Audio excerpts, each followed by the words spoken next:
Okay. Pasado alas 6 na umaga. Itong hawak nating, itong mga dala natin mga itlog, binita natin kahapon kasi ito yung mga natira kahapon. Maaga kasi tayo umalis dito sa farm kahapon. Kaya may mga natira. Ngayong umaga, kinuha natin yung mga natira. Kaya ilalagay naman natin dito sa ating mga naglilimlim.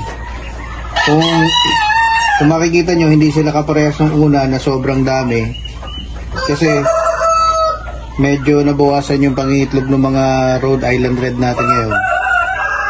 Huh! Itong manok nito, kakatayin kita mamaya eh. Nabawasan yung pangitlog ng mga Rhode Island Red natin. Kaya binawasan natin yung mga pabo na naglilimlim. Yung mga itlog ng pabo, medyo nabawasan na rin ang pangitlog. Kaya sakto lang doon sa incubator. Ngayon, ginawa natin, binawasan natin yung mga naglilimlim nating pabo. Siguro nabawas natin dito mga more than 10 na naglilimlim na pabo. Binawasan natin kasi bukod sa kakaunti na yung itlog, hindi pala maganda. Ang ugali kasi ng mga pabo, kagaya nito, dalawa. Yan, dalawa sila. Ganyan na ugali nila, nagsisiksikan sila. Minsan dun sa gulong na yon, minsan 7 sila o 8 sila nagsisiksikan. Kaya ang tendency, nababasag yung itlog. O kaya pag napisa naman yung itlog, namamatay lang yung sisiw kasi nayayakya nila. Kaya binawasan natin. So ngayon, kung nakuha natin itlog, lilipat natin. Siguro palilimliman natin dito sa isang to. Isa dito sa dalawang to nakisiksik. Lalagay natin doon. Pero for the meantime, tingnan muna natin kung may mga sisiw. Sisiw ba? Sisiw ba?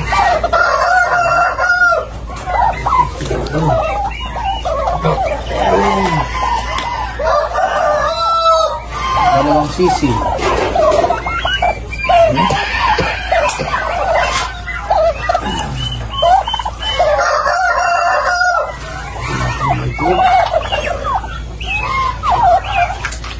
Dito, nada.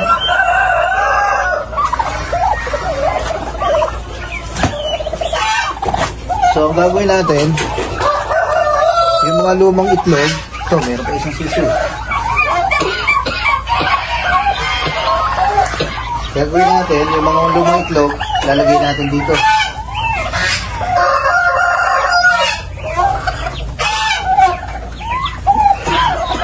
Ito, magaan na. Sigurado wala nang laman to. Puputukin natin doon sa pader. Ito. Yan. Hagis natin doon. Puputok to. Big sabihin wala na. Marunong din yung mga pabo. Pagkaram nilang wala ng laman, tinatabi na nila yung itlog. Kaya alam mo kung alin ang wala.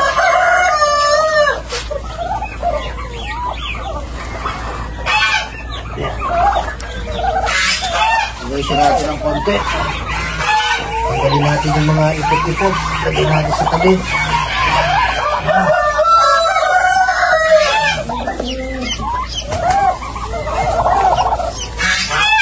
Palalagyan natin yung gitna.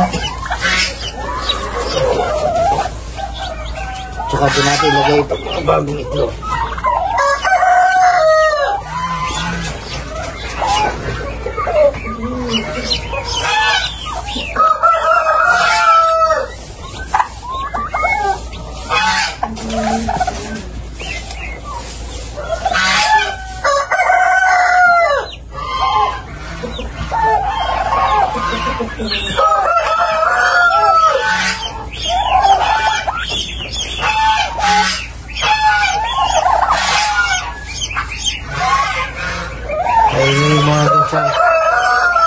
Nahingi yung mga gasa natin, gusto lumabas.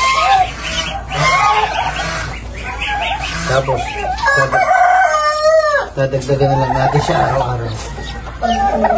Ito. balikan natin mamaya itong mga sisi na to. Dito naman tayo. Diba? Merong dalawang sisi.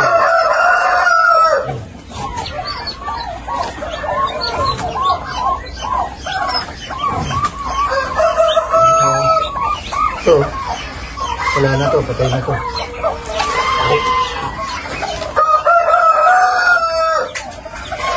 Gusto natin, ipaglilipatan natin na ito.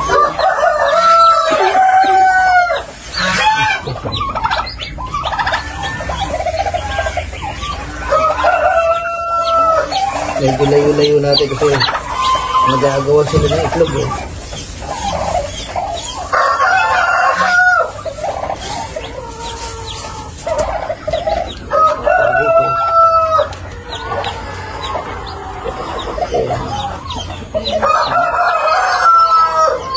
Sisi. Ito, ano ito?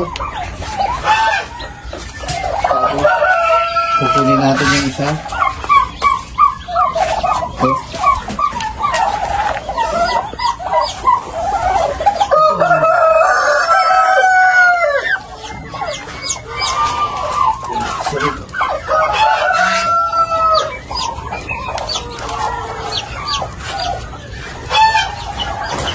Lilim na naman.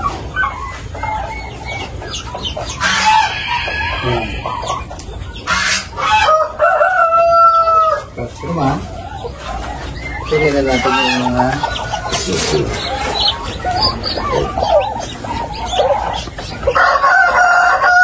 Tapos ito, hatiin natin na itlog. Pagka masyadong magkalapit, inaagaw, kaya medyo ilalayo-layo natin ng konti. Dito natin sa side dito.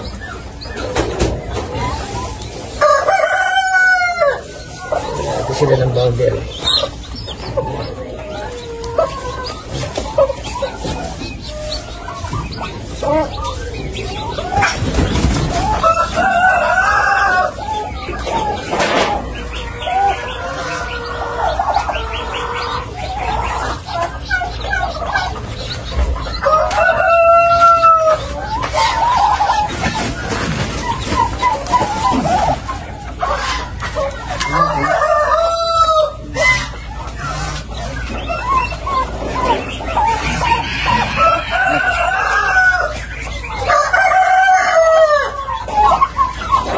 Tapos ngayon ay nakakuha tayo na